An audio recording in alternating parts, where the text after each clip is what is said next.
Man creates a death ray strapped to his car, gives neighbors cause for concern.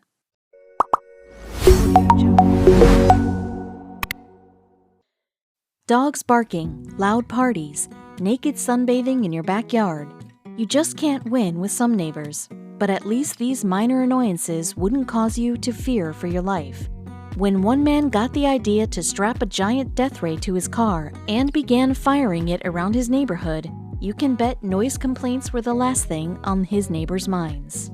What kind of person would be crazy enough to build such a dangerous device? None other than Kevin Collar, YouTube's own backyard scientist. Kevin's reputation for wild experiments was known far and wide. Yet with his latest effort, the amateur scientist was really looking to push boundaries.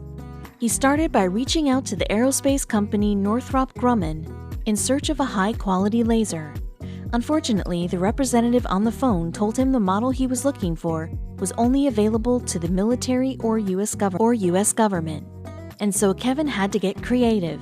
Reaching out to a contact in China, he dropped a cool $1,500 on a state-of-the-art laser, though the item that arrived didn't exactly look like the centerpiece of a so-called death ray. Despite producing 200 watts of power, the laser fiber was only 100 micrometers in diameter. To put that into perspective, that's about the size of the average human hair. Yet, don't let that fact fool you.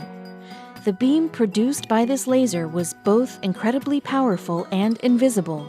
In Kevin's words, it could literally burn out your retinas without you even realizing. Of course, who wouldn't want to see that in action? Well, maybe not the retina burning part, but Kevin was quick to build a makeshift laser system to test its power for himself. Placing a block of wood just a foot or two from the laser, Kevin threw on his protective glasses and fired. In just a matter of seconds, the laser burned a hole a half centimeter deep into the wood. Naturally, Kevin was eager to see what else he could burn with his newest toy.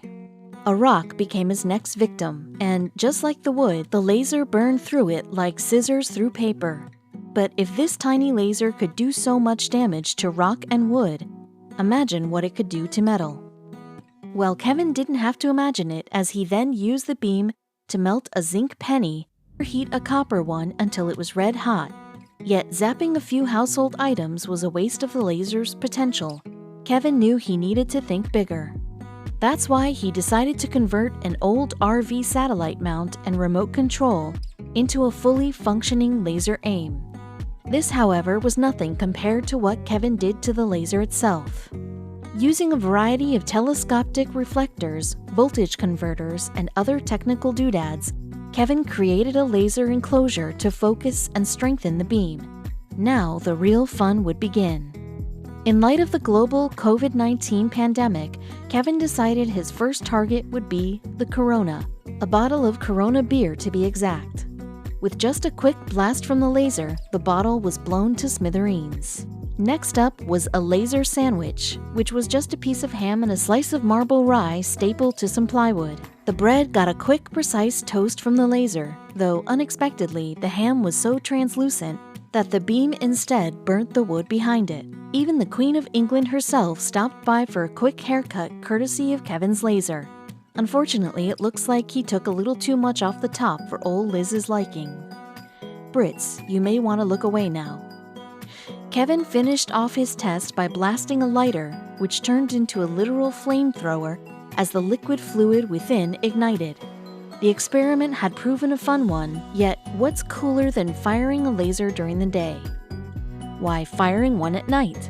Mounting the laser to his car, Kevin and his team headed out to an open field with one mission in mind: shooting the beam into space. Fortunately, there were no airplanes in the area for miles, making this the perfect time to fire.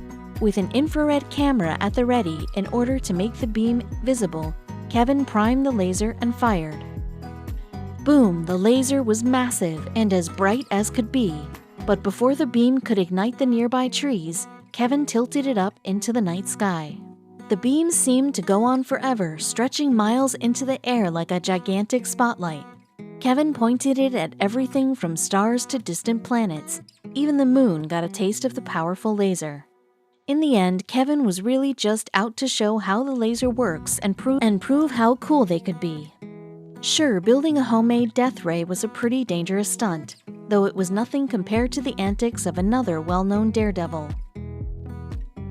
California resident Mad Mike Hughes always loved pushing the envelope when it came to public stunts. The 61-year-old made his living as a limo driver, but it was his passion for death-defying acrobatics that truly made him feel alive. Mike loved the wild lives stuntmen like Evel Knievel led. He wanted to do something that would capture the world's attention just like Knievel, so he came up with quite the epic plan. He wanted to build a rocket ship and ride it into space. Set on the idea, he started a fundraising campaign so he'd have enough money for everything required to make an actual working rocket. However, his first campaign run only garnered a little over $300.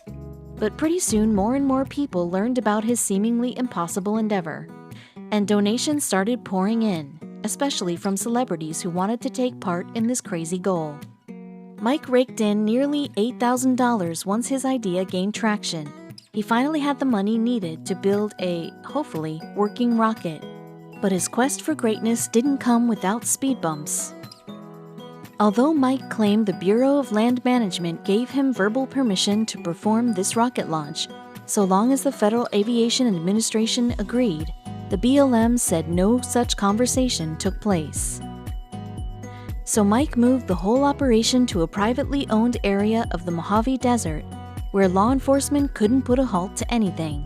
All this planning begged the question, why exactly was Mike doing this to begin with? Mike belonged to a small group of people who call themselves flat earthers.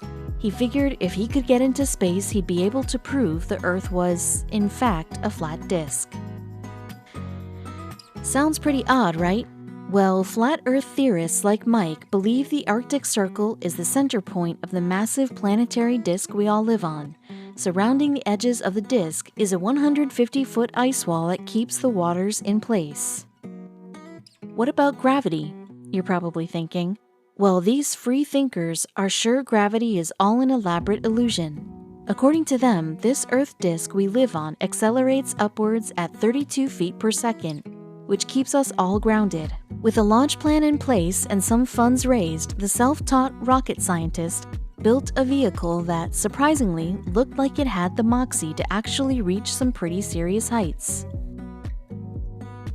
For Mike, there was a lot riding on this launch. A successful trip would, in his eyes, lend credibility to something he passionately believed in. Finally, launch day arrived. The 61-year-old man loaded himself into his homemade rocket and prepared for the launch that would hopefully see his safe return home. The countdown began. With all the flat earthers cheering him on, Mad Mike launched his homemade rocket off his mobile trailer bed on March 25, 2018. Incredibly, the thing took off in a screaming steam of smoke. Mike originally planned on reaching a speed of 500 miles per hour, enough speed to launch him into space. However, the ship only reached 350 miles per hour, and the parachute deployed at an altitude of 1,875 feet. Sadly, Mike's mission to space failed. A crew of paramedics met Mike at the scene, where the rocket landed back to Earth.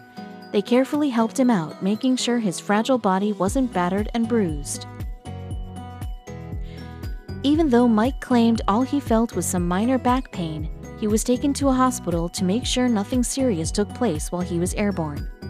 Sure, he never made it the full distance, but he certainly made his mark on the world of stunts. He made such a mark that he caught the attention of Daniel Tosh. The comedian hosted Mike on an episode of his show, Tosh.0, to discuss his failed mission to space and his flat Earth beliefs. The two also joked about his daring ambition to one day try again. While Mike never ended up being the rocket man he envisioned, it wasn't for lack of trying. Luckily, his endeavor didn't seriously injure him, and he could exist as a hero to dedicated flat earthers everywhere until he died in February 2020 after another failed launch. As wild as Mike's goal was, other ambitious thrill-seekers have tried their hands at doing the impossible. David Hahn, like Mike, decided to do a little home experiment of his own, and it ended up becoming quite the ordeal.